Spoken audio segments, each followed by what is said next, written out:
Hello, we are here with Dr. Audrey Wells. She's a board certified in both sleep and obesity medicine. Whew, couldn't get that word out.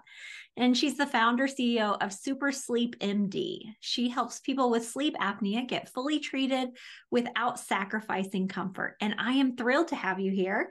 The clientele that I work with are all trying to lose weight. And I like to say that sleep and water are those magic pills that everybody's looking for. We all understand there's something to do with food and what we're eating, how often we're eating, all of that. But the magic is really, I think, in your sleep and, like I said, water.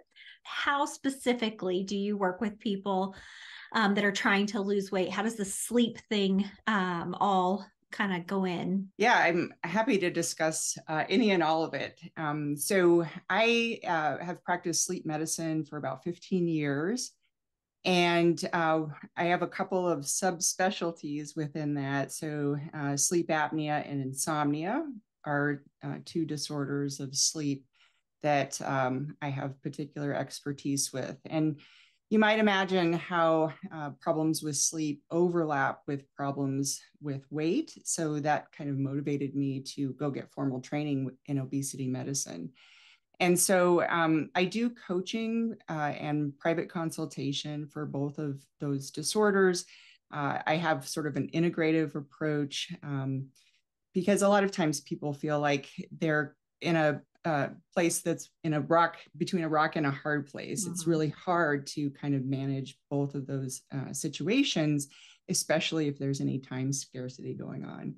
Yeah. So I do private consultation, but under Super Sleep MD, I'm helping people who have been diagnosed with sleep apnea either make their CPAP work for them in a way that's comfortable or move on to a different treatment for their sleep apnea and not just abandon therapy altogether. So happy to talk about any of that, Kara. Yeah. Um, I loved that you're also a coach and that you work with that mindful piece of it. Yeah. How so and this will go out to both my clientele and my public podcast. So just real quick, mindset is working on your thoughts and how they affect your feelings and motivate your actions. And that's, you said you were a mindset coach, so you're a life coach with that. How are you utilizing that with your sleep? The one of the most common things I hear from people is I can't shut my brain off to Mm. sleep. And so when you're lying there in the darkness and the quiet, your mind can be quite active with thoughts which produce feelings, and there are feelings that are incompatible with sleep. So I like to take the stance that access to sleep is through feeling. And I'll give you an example. Some people describe a monkey mind. So their thoughts are bouncing around. They may be ruminating on something, which produces a feeling of, let's say, anxiety. Anxiety and sleep are incompatible. So I like to work with people to reframe their thinking in order to have the peace and the serenity that is necessary to initiate sleep. And sometimes that looks like working on your thoughts and thought processes earlier in the day instead of waiting for bedtime for that to occur. I know a lot of the clients I work with, and a lot of people just trying to lose weight, they'll say, it gets to the end of their day and they start eating Mm-hmm. and they can't shut their brain off. They just want to like veg out and watch TV and have their snacks. And how would you help with that? So the frontal lobe, which is our executive brain that does like the strategic thinking and the decision making, has a relatively short span for attention. So by the time you're at the end of the day, your Mhm. frontal lobe is what is craving sleep. It's really susceptible to feeling tired or overworked. And so it goes offline a little bit, which kind of unmasks a person's hedonistic tendencies. So, wanting to snack, wanting to consume social media, wanting to, really kind of do things that are pleasurable, but maybe doing them too long. So, kind of recognizing that, I think, is a first step. And I also work with people to get reacquainted with what their sleepiness signals are, because sometimes those are overlooked, just like hunger signals can be overlooked. I haven't heard of sleepiness signals. Yeah. Do you have a few that you want to like tell us about that would be something we quickly understand? Yeah, I maybe we'll go into some things that are actionable, because I think that really helps connect the information with what you're experiencing in real life. Okay. So I want to say that human beings are naturally tuned in to the sun and a 24-hour rhythm for the day. So it's really important to realize that a melatonin spike, which is a hormone, um, melatonin spikes in the evening, and that is an internal signal for sleep. And I wonder, Kara, if you've ever had the sensation that you get very sleepy, but if you push yourself, you kind of get a second wind after a Mhm. while if you're staying up too late. Has that Yeah. happened to you? Oh, yeah. And I think Yeah. I did. I used to eat when that would happen and think, oh, this food is fueling more. But as Mm, I, worked in my own weight loss, like I realized I didn't have to have the food. Sometimes, like something like a quick break or a cold glass of water. And then it was just like, oh, okay, now I can go again. yes. Yeah. So what you're experiencing when you get that second wind is the window closing for that prime sleep opportunity. Mm. So if you have that sleepiness signal and you adhere to it by going to bed or preparing for bed and then actually getting into bed, you're able to sleep more deeply, and you're able to go through your sleep cycles in a more productive way compared to if you override that sleepiness signal and stay up later than you should.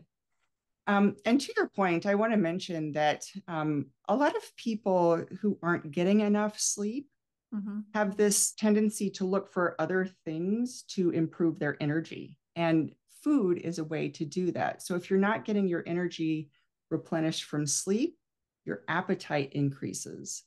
And that's a well described hormonal event where ghrelin, the hunger hormone, increases, Mhm. and leptin, the hormone that helps you feel full and gives you satisfaction from food, decreases when you are sleep deprived. In fact, I would go so far to say that sleep loss, if it's happening routinely, can cancel out your efforts at weight loss. So I really want to highlight that as an important thing to consider if weight loss is a goal. Yeah.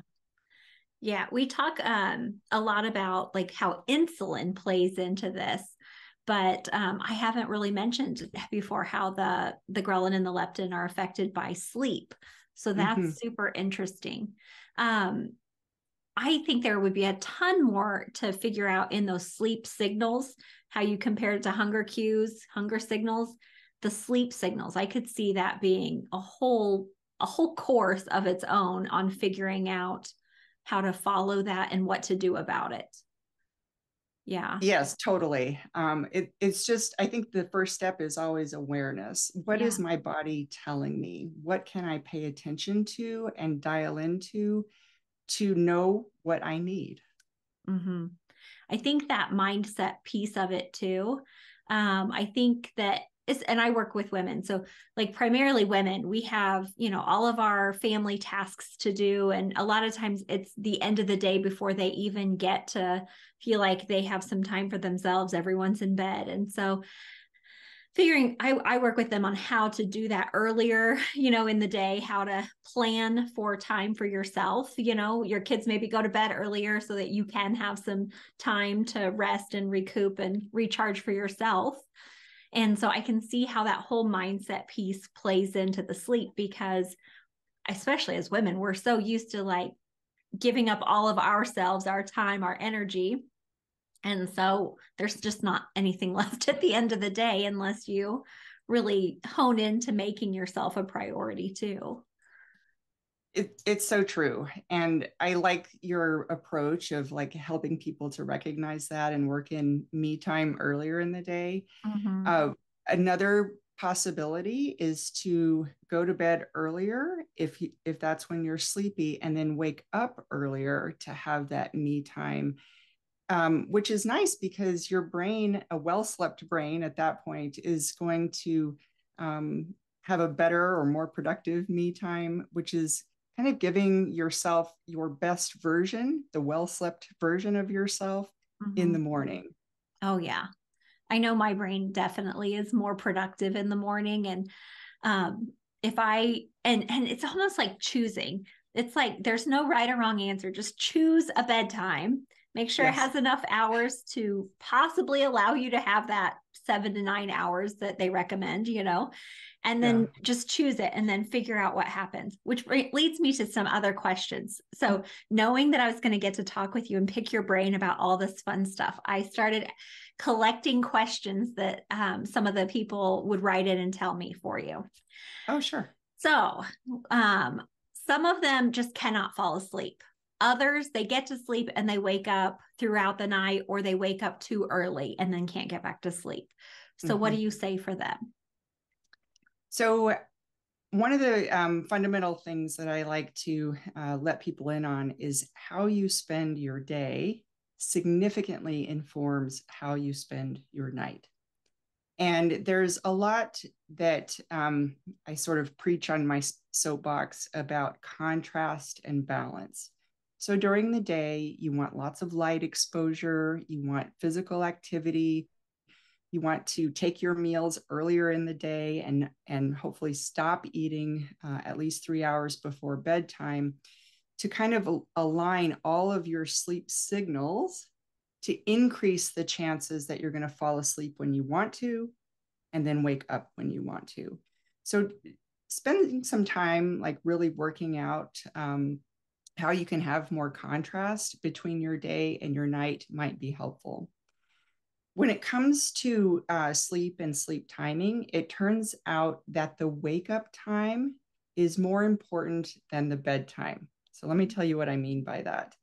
I think that if you had to choose between your wake up time and your bedtime and keeping one of those times constant, you want to choose your wake up time. And I recommend to people that they keep that same wake up time 7 days a week so that the brain has a point to anchor on. And it also helps with aligning the circadian rhythm of cortisol, which is a stress hormone produced by the body. And it's naturally more high in the morning to give us that feeling of get up and go. So if you can hold your wake up time steady, then your body will naturally put that cortisol out at a time that's optimal for you to give you a better wake up feeling in the morning. Then you will also kind of learn to figure out when your best bedtime is. And that can vary somewhat. So if you are listening to your sleep signals, you should be sleepy 7 to 8 hours before that wake up time that you're holding constant. And having a relaxing bedtime routine before that can support your getting to sleep when you want to and sleeping through the night. Now, I will say it's a little bit of a misnomer that it's abnormal to wake up during the middle of the night. If your wake ups are relatively short, meaning you're spending less than 30 to 45 minutes awake during the night, there's not necessarily a problem there. Human beings in the past had actually 2 sleep periods. They would go to sleep when the sun went down because there was no electricity, and then they would wake up when the sun rose. And because that time span can be, 12 hours or so, there was a period in the middle of the night when people would wake up and do chores and tell stories or sing songs, have sexual relations. And that second sleep kind of got moved into one single sleep period after electricity was invented. So humans naturally wake up between 5 and 10 times per night, but it takes more than 5 minutes of awakening to actually remember that awakening the next day.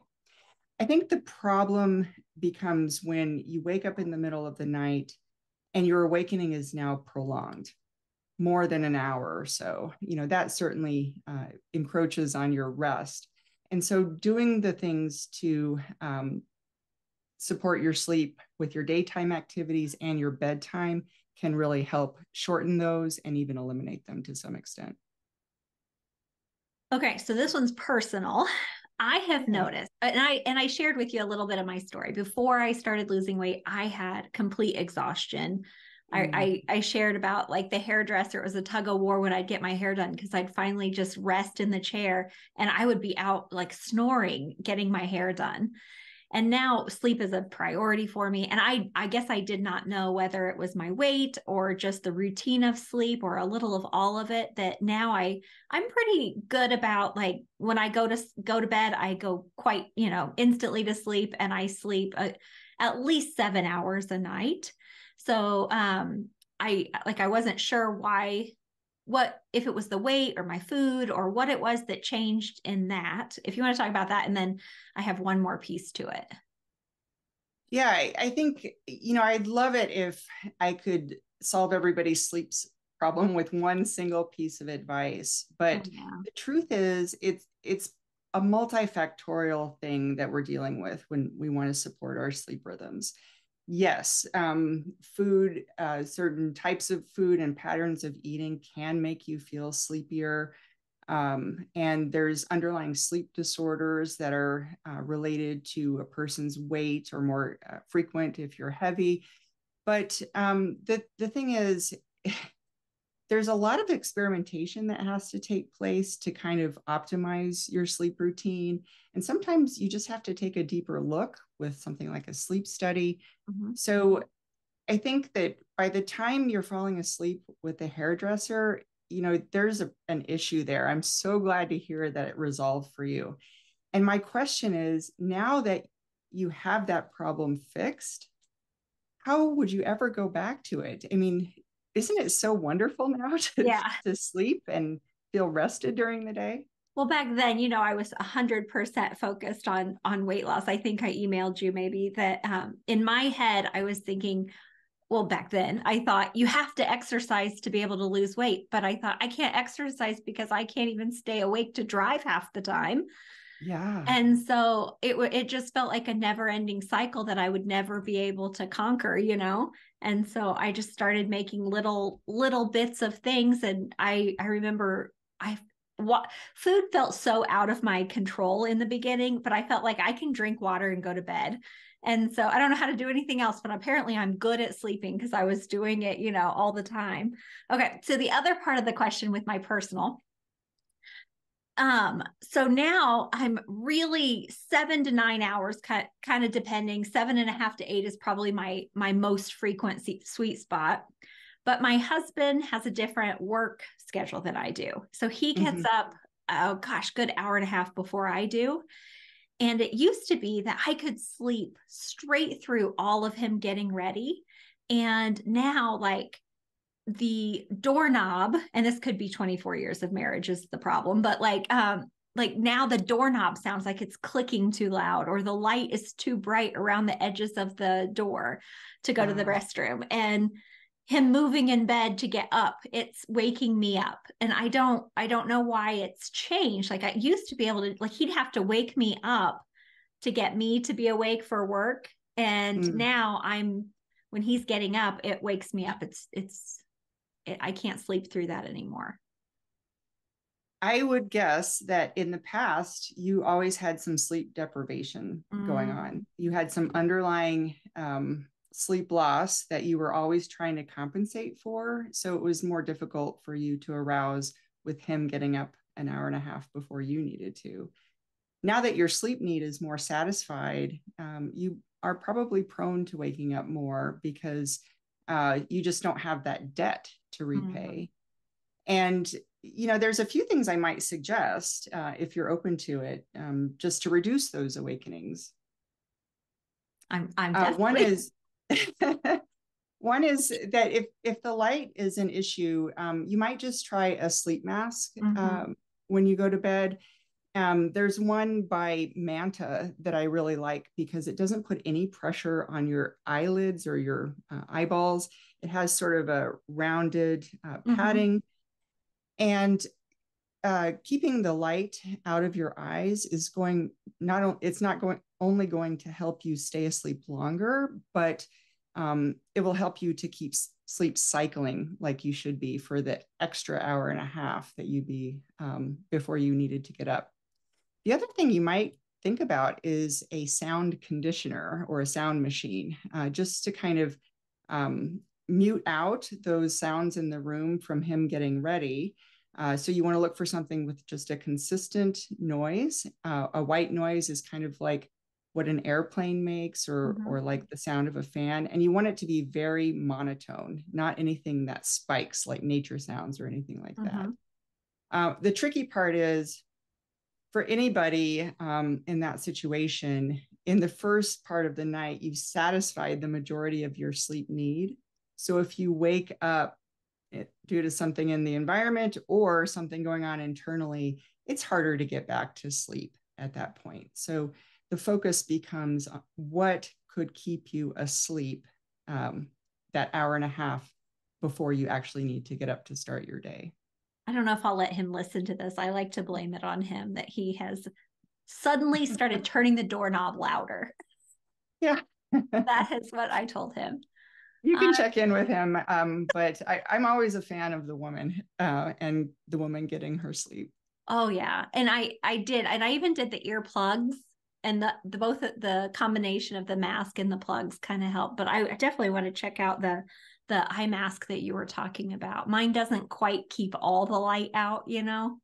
Yeah, the mantas do a great job, and they've got different variations. They've actually got one that has a cooling system, so you can pop these the little inserts into the freezer. And I'll give you a tip. Sometimes that's helpful for getting back to sleep in the middle of the night, to have something cool or cold on your face. It's especially effective if you feel a little bit psychologically agitated. So if you wake up and something's bothering you, you can put a gel pack or a cooling pack on your eyes, which triggers our sympathetic or our parasympathetic rest and digest mode. Yeah. So if you do that and you're breathing slow and your exhale is twice as long as your inhale, that can be a really potent way to get back to sleep. I had another question, making sure that I have this. Okay. So I have someone in mind that I've worked with, and she had quite the issue with her CPAP machine. And so she, and it was so much mindset. So that's why I'm even more in love that you're a coach. So she was having issues with being okay with using it with her partner in the room. She was, it was a hassle. She had some thoughts of she shouldn't have to use it. Like, if I just lose all my weight, I wouldn't have to have that anymore. Almost like she was punishing herself to not use it and get a good night's sleep because she felt like she shouldn't have even put herself in that position. And then it even carried over into some embarrassment about traveling with it and how to, did it need its own bag or any of that kind of thing, and how that would work with travel. So what would you speak to with that? The very first thing that I would tell this woman is you are not alone. These issues come up so commonly, and it's something that motivates me to try to help people to overcome with a ton of different tools. So the idea that you just want to sleep normally again is something that I hear a lot from people who are struggling with their CPAP as a treatment for sleep apnea. And it's totally justified. I mean, you have to tolerate the sensation of a mask on your face. You have tubing going into a machine. And I think there is a very big psychological impact when somebody brings a machine home for their health. Have you ever considered that? I mean, you need help breathing during sleep, and now you have this machine in your home. And I think it's just something that creates resistance because, like you said, I shouldn't have to do this. I shouldn't have gotten myself in this place. Some guilt, shame kind of stuff going on. Yes. Mm-hmm. Exactly. And a lot of times it's tied to weight. So for anybody who's got sleep apnea and is listening to this, I want to bust that myth. Sleep apnea and weight are not always connected. If it was, then losing weight would cure sleep apnea 100% of the time. And that is simply not true. In fact, 20% of people with sleep apnea are not overweight at all. They have a normal body mass index. And I put myself in that category. I have mild sleep apnea. I am not overweight, and I am not alone. There's plenty of people out there whose weight is not a factor. Now, you don't know if it was a factor or not until you lose weight. Mm-hmm. Okay. So it's kind of one of those rear view mirror things. But what I can tell you is that if your sleep apnea is going untreated, in other words, you block your airway, you have drops in your blood oxygen because you can't get your air to your lungs, your brain has to wake up to gasp because it doesn't like a low oxygen level. All of those things are going to impact your ability to lose weight. So untreated sleep apnea will lead to weight gain, and you're kind of creating a situation that you don't want. I haven't worked with very many people who are able to put the weight loss first. Most of the time, it comes with fixing their sleep apnea that accentuates the weight loss, and then they can be retested to see if they still need CPAP. And that's the route I recommend. So for people who are struggling with CPAP, I can help with that. Yeah. Oh, the last thing I had on, as far as on my end of it, was what is your recommendation about the sleep? There's so many things people are taking to help them improve sleep. I've heard of magnesium, melatonin, valerian root. There's some entire, I don't even know what is all in that compound, but some other things that have like more of a complex something to them. What are your opinions on those? So I'll start by saying that no scientific research study has demonstrated a significant effect on sleep from any one supplement or even a combination of supplements. I never really recommend combination supplements because you don't know what's working or not. And putting things in your body that are pill shaped is not a great idea. Over the counter supplements are not very well regulated for pill to pill consistency. And even where melatonin is concerned, there's a great variability between one brand to the next, and even the pills within the same bottle. Melatonin degrades on the shelf over time. And so you may not even be getting melatonin at all, or one study showed you could be getting 400% more than the amount shown on the bottle.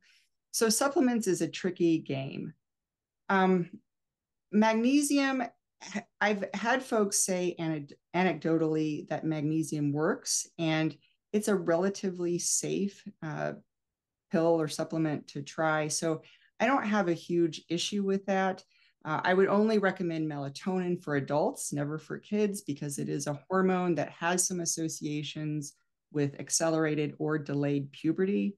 So you have to be really careful with that. But overall, supplements and over-the-counter medications are not very sustainable in the long term. You'd be better off just fixing your patterns that support your sleep both during the day and at night.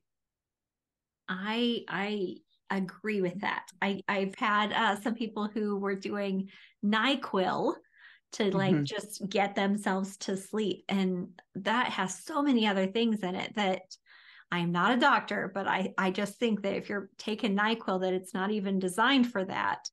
That can't be a good long-term solution. You're absolutely right.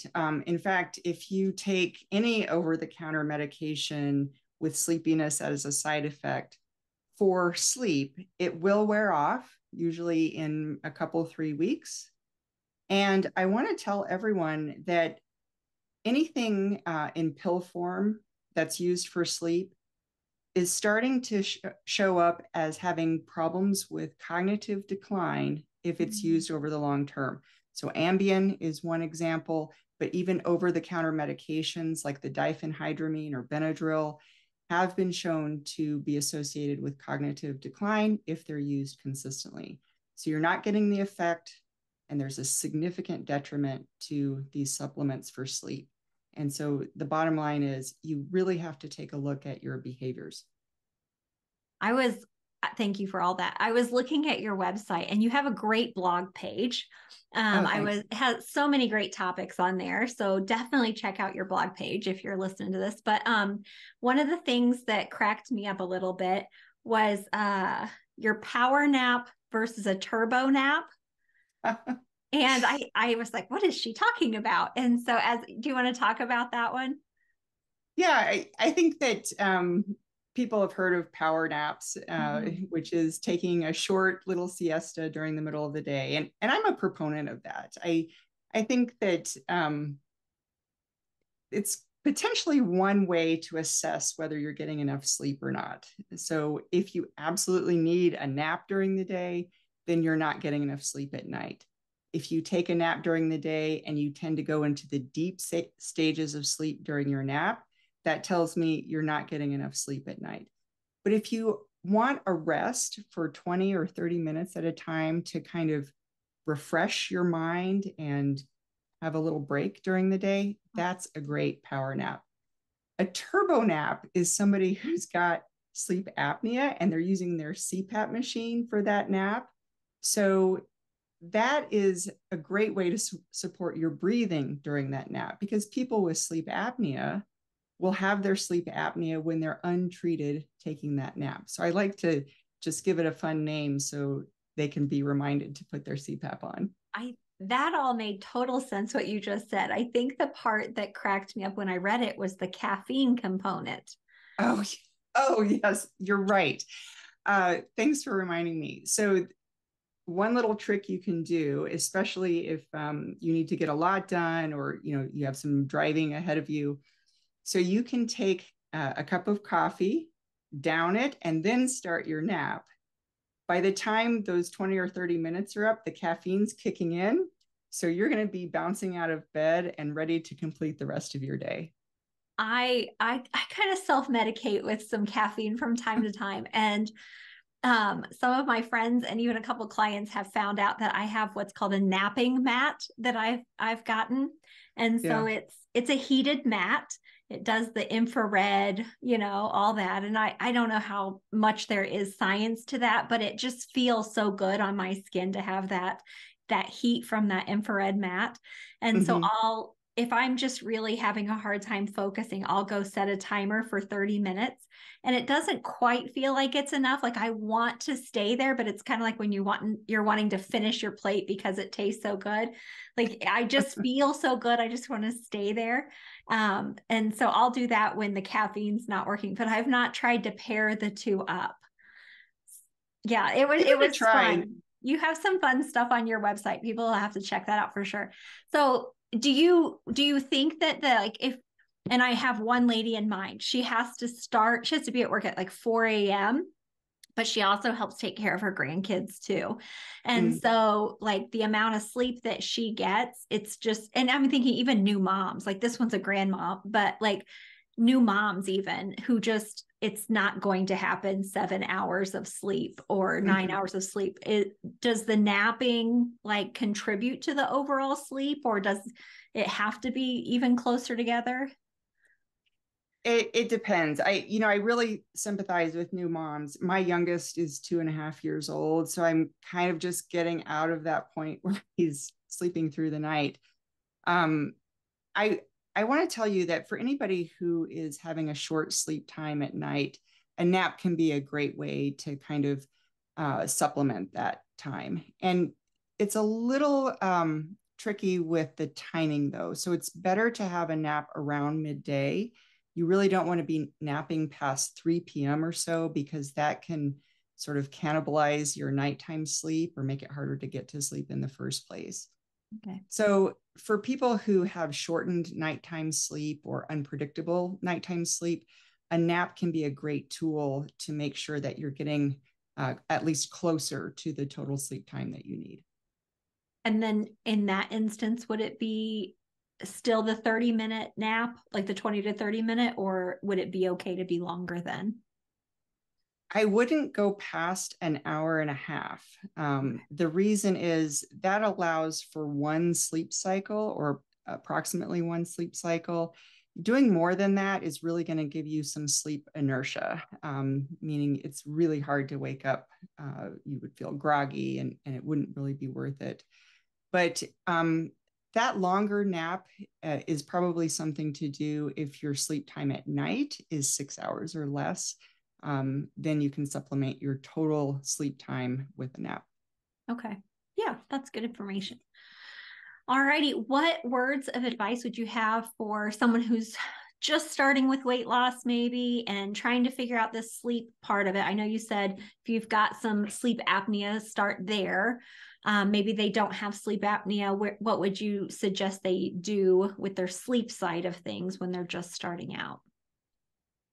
It's a great question. I think that anchoring their wake up time is one important thing. Really get your mind trained on one specific time that you adhere to 7 days a week. And to support that, you're going to want to get bright light exposure first thing in the morning. A walk outside is best because that sun is something that the human body is really attuned to. So, bright light exposure in the morning, paired with a little bit of exercise, is a really strong signal for wakefulness. And then during the day, take opportunities to get more exercise if you can. That'll help you get deeper sleep at night and start to tune in on those sleepiness signals. Does your concentration kind of go offline? Are your eyes feeling droopy or tired? Does it occur to you that this may be a good time to go to bed or to start to prepare with that? Just having more focus on sleep and getting it can really make a big difference. Oh, this has been great. I can't wait to re-listen and take more notes just for myself even. All right. So if someone would like to get a hold of you, how can they do that? There's actually a contact form on my website, supersleepmd.com. It goes right to my email, and I'd be happy to take questions. I want to tell you, Kara, that I've prepared a little freebie for your listeners with the 4 mechanisms by which sleep loss sabotages weight loss. So I want to give that to you, and hopefully that'll be helpful to somebody who's considering improving their sleep. I love that. I think they will love that. And then also, like I said, her website is just amazing. So many great topics in her blog section. She had a freebie on if you are a CPAP person and how to get used to that. Some more specific information I saw on like asking, I think it was another freebie on if I lose weight, will I still have to use my CPAP? So there were so many great things. If you have the time, just run over there and eat it all up for sure. All right. Thanks for joining me today. My pleasure, Kara. It was great to talk to you.